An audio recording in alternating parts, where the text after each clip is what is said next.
Okay, deep breaths, everyone. Let's just take a collective moment, because if you're reading this, your heart is probably pounding in your chest just like mine is. There are moments in television that feel like just another plot point, and then there are moments that feel like a gut punch. Moments that make you grip the edge of your seat, forget to breathe, and yell at the screen as if the characters can actually hear you. What we just witnessed with Stella Kid, that was one of those moments. The latest call for Firehouse 51 wasn't just another fire. It was a beast. From the moment the bells rang, you could feel the tension coiling in the air. A multi-story industrial warehouse, smoke billowing into the Chicago sky like a dark omen. It was the kind of call that tests even the most seasoned veterans, the kind where every second is a gamble between life and death. And right in the heart of it, as always, was our Lieutenant Stella Kid. She was magnificent, wasn't she? We saw her leading Truck 81 with the kind of calm, unwavering authority that has become her signature. She was the steady hand in the storm, her voice cutting through the chaos over the radio, directing her team, making the tough calls. This is the Stella we have watched grow from a determined firefighter into an undeniable leader, a woman who built her own ladder to the top and then turned around to help other young women, with her Girls on Fire program, start climbing theirs. She is, in so many ways, the vibrant, beating heart of 51. And that's what makes what happened next so utterly devastating. It happened in a flash. A secondary explosion, a sickening crunch of metal, and a sudden, terrifying silence on her radio channel. The moments that followed were pure, unadulterated agony. The frantic calls from Severide, the desperate search through the rubble, the collective breath-holding of an entire firehouse, and an entire fandom watching at home.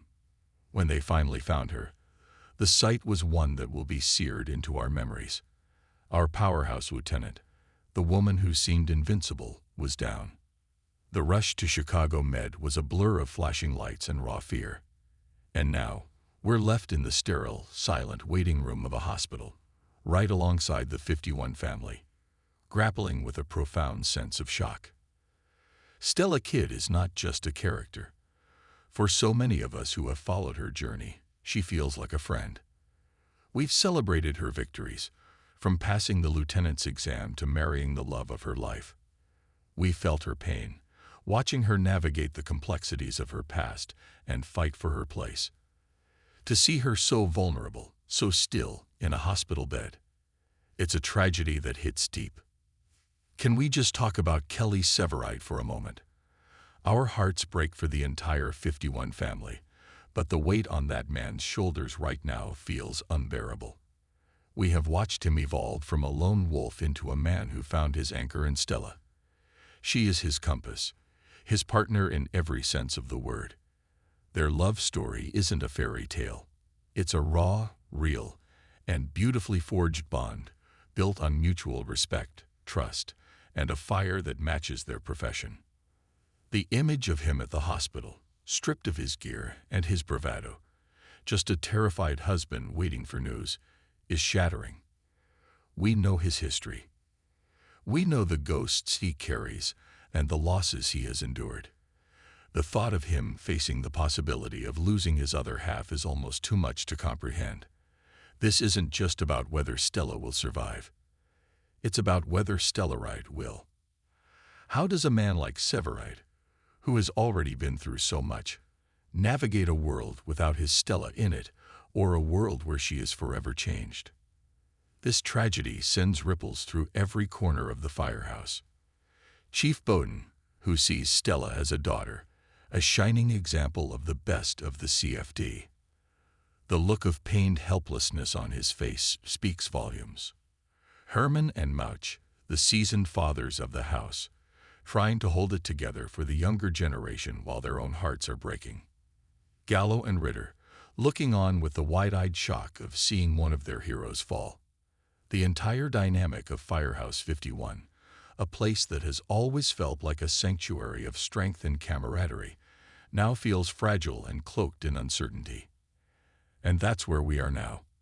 Waiting, hoping, praying to the television gods.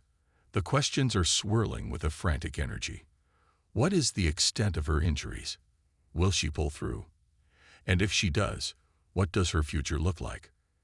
Will she ever be able to throw on that turnout coat again and lead Truck 81 into a fire? The idea of Firehouse 51 without Lieutenant Kidd at the helm is a future none of us want to imagine. This is more than just a cliffhanger. It's a testament to how deeply we've connected with these characters. They've become a part of our lives. We've shared their laughter at the briefing table, their quiet moments at Molly's,